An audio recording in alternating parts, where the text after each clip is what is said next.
Hello everyone, welcome back to MPAM classes. We will continue our discussion on the previous year questions.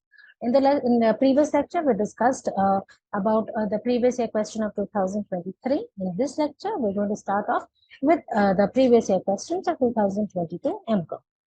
Now, the first question says, as per the principle of dash, no one can make profit by insuring with multiple insurers. So this particular question relates to the concept of insurance, where we have understood that there are different principles of insurance. In this particular question, they are talking about, suppose a person takes insurance claim for one particular thing, he takes two insurance claim. That is not possible. That this is what it is saying, that it will not be profitable for the person to take multiple insurance. The correct answer should be contribution. As we can see that the co-insurance is related with, taking insurance of the same thing. Both, suppose there are two people who are involved in, they're sharing their profit and losses, and physically this is involved in a partnership firm where the co-insurance concept stands with. In this particular question, where the options are co-insurance, indemnity, subrogation, and contribution, the correct solution should be contribution, because we know that as per the principle of contribution, that means if there's a one person who is making contribution to one insurance policy, he is going to take that advantage of the the claim that he's going to get, not by taking multiple insurance, because that is not going to make it, and that is not going to be any profitable for the person. Hence, the correct answer is contribution. Moving on, which principle of insurance is not applicable to life insurance? We know that there are two types of insurance, general insurance and life insurance. With respect to general insurance, all the insurance like marine insurance, fire insurance, all these things are included. Okay, and life insurance is there's a separate thing, because life insurance deals with the life of a human being, and it is it is not a commodity. It is not a good that it can be it can be insured, and in a way that can be applicable to the normal goods and commodities.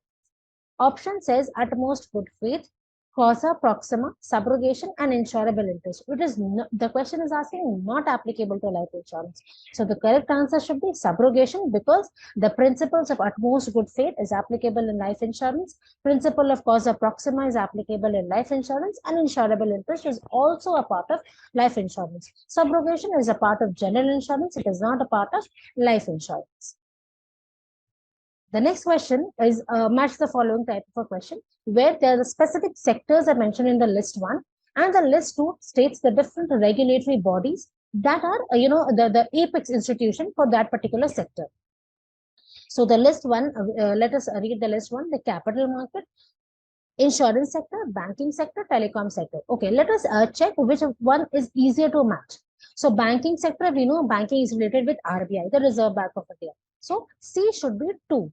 Okay, we'll go with C2, which is applicable in option number C. Let's again, let us get confirmed. We know that the telecom sector is concerned with TRAI. Okay, so D should be 1. So yes, option C is C2, D1. Very good. Capital market is again, it is related with SEBI, that is the Securities Exchange Board of India. So capital market goes with SEBI, that is A goes with 3. So we can see from this, it is getting more clearer that yes, option C is the correct answer. And insurance sector, okay, the only thing that that is left is IRDAI, and we also know that the Insurance Regulatory Development Authority is the apex institution for the insurance sector. So the correct answer should be A3, B4, C2, and D1, which is option number C, which is the accurate solution for this particular question. The correct answer is option C. A matches with 3, B matches with 4, C matches with 2, and D matches with 1. The next question: the capital market of RRB, that is the Regional Rural Bank, is subscribed by the central government and the state government and the sponsoring bank in the ratio. We have read this, we have understood this concept of a regional rural bank, where the central bank, the central government, the state government of that particular state, and there is one sponsoring bank which has a stake, which has a hold in the regional rural bank. The ratio, correct ratio is 50% is the central government, 15% is the state government, and 35% is the sponsoring bank, whichever bank that sponsors the that particular regional rural bank. So 50 is to 15 is to 35 is the correct answer for this particular question. Moving on, Which of the following banks is established to support agricultural finance? This is a very straightforward question, which is specifically asking which bank was it was set up for the purpose of supporting agricultural finance.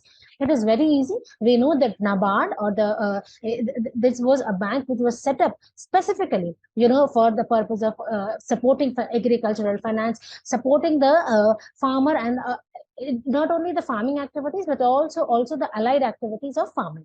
Not SBI, not RBI, not Bank of Baroda, but the correct answer should be NABARD. The correct answer is NABARD. Which of the following is not an asset of commercial banks? Okay, bills of exchange, not an asset. So commercial banks, we know that there are two types of bank. Generally, there are two types of bank in a country, which is the central bank of a country and the commercial bank. The central bank is generally the apex institution, the regulatory body under which all the different commercial banks operate. And commercial banks, they have this they have this function of accepting deposits and providing loans to the general citizen. So which of the following is not an asset of the commercial bank?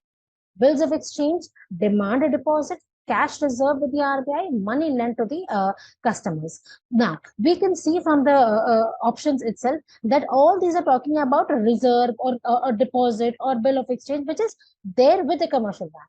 But money lent to the customers, when the commercial bank has already lent to the commercial bank, that means that it has gone out of the commercial bank. How can it be an asset for the commercial bank? So it is not an asset. The correct answer is money lent to the customers is not the correct answer. That means it is not an asset for the commercial bank. Apart from that, bills of exchange, demand deposit, and cash reserves with the RBI all can be considered as the asset for commercial banks. Moving on. Which of the following is the asset function of money? Now, we know that there are different functions of money because money serves as not only for an exchange, it does not just have the exchange power, it also acts as a store of value. It also acts as a unit of value. There are different functions of money. Okay, this particular question is only asking for the asset function of money. Unit of account, medium of exchange, standard of deferred payment, and store of value. Now, among all these options, the correct answer, that is the asset function of money, is the store of value, because apart from that, all these are not related with the asset function of money. Moving on, in order to increase the money supply in the economy, increase the money supply, that means the money should be pumped into the economy. Bank rate and CRR should be increased. Now, we know that bank rate is the rate at which the commercial banks are supposed to be lending out to the citizens. And CRR, that is the cash reserve ratio, refers to the minimum amount of money that should be kept by every commercial bank with the central bank. Okay. So when you are increasing these rates, you're not going to pump in more money. On the other hand, you're going to, the money supply is going to decrease from the economy. Okay, bank rate should increase, CRR should decrease. No, again, this is not going to serve the purpose. Bank rate should decrease, CRR should increase. Both bank rate and CRR should be decreased. This is the correct answer, because when you are going to decrease the bank rate as well as the CRR, that means the minimum amount of money that every commercial bank is required to keep with the central bank. When this is decreased, that means when the ratio, suppose the central bank has said that every commercial bank must deposit 10% of their money with the central bank. Okay. Now, if in the time of, when there is a situation where the economy is not in a very good condition, okay, the central bank has this responsibility of pumping in more money into the economy. Okay, now what will it do? It will decrease this 10% to, suppose, 8%. That means more amount of money is there at the hands of the commercial bank, so that more amount of money can be lent out by the commercial banks to the citizens of the country, so that there is more amount of exchange of money and capital production and everything. So the correct answer should be both bank rate and cash reserve ratio should be decreased. Next question, which of the following functions are involved under the marketing management function? Okay, collecting of marketing, marketing coordination, marketing controlling, marketing planning, marketing evaluation. So there are five statements or five options that are given, and among that we have to choose. There are some functions that are involved under the marketing management function. Okay, so A, B, C, D, that is collection of marketing, marketing coordination, marketing controlling, and marketing planning. These are a part of marketing management. Marketing evaluation is not included under the activity of marketing management function. It is not a function of marketing management. What are the functions? Collection of marketing, marketing coordination, marketing controlling, and marketing planning.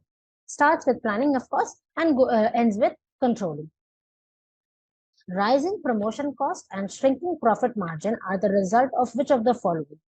Globalization, deregulation, heightened competition, or changing technology. Rising promotion cost and shrinking. What is, first of all, let us understand what is globalization. Globalization means when there is a more amount of international trade with of a country with different countries. Suppose there are so many exporters and there are so many importers. They're exchanging raw materials, they're exchanging finished goods among each other. Deregulation means when you're trying to lighten the restrictions over the trade. There are trade policies that are passed by the government which reduces the control over the trade policies. Heightened competition and changing technology. So the correct answer is globalization, because when we are talking about a rising promotion cost, because we know that in case of goods or commodities which are exchanged between different countries, the most important, the major cost that is involved is in the promotion of the commodities, because international market, the international customers, they don't know your product. So a lot of effort is given into promoting your product, in advertising your product. And hence, this is a result of not regulation, not heightened competition, and not changing technology. But the correct answer is globalization.